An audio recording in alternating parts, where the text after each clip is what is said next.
วันที่25 กันยาเนาะมาเบิ่งสวนของทั้งของพญรถน้ำท่วมนี่ย่างดีเลยบ่อยากเสียหยาเลยนี่ปัดสวนเฮาบ่ได้ท่วมมองที่ปลูกไอ้พักบัวหัวหอมนี่ว่าแจ๋วขนาดขี้ตักแท้เนาะเบิ่งที่ในคลอง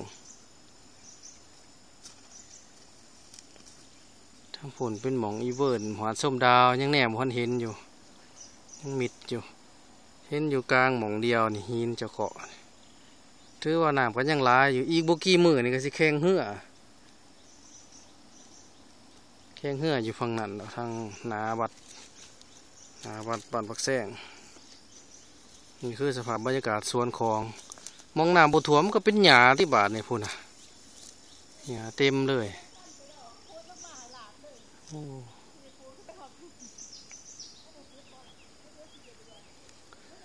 ทั้งนี้มองน้ำมองมันขาตอนนั้นพอดีเป็นมองเราปลูกผักเลยนี่ขอลงมาพาดหอดว่าเป็นสวนสีหักบ่หัก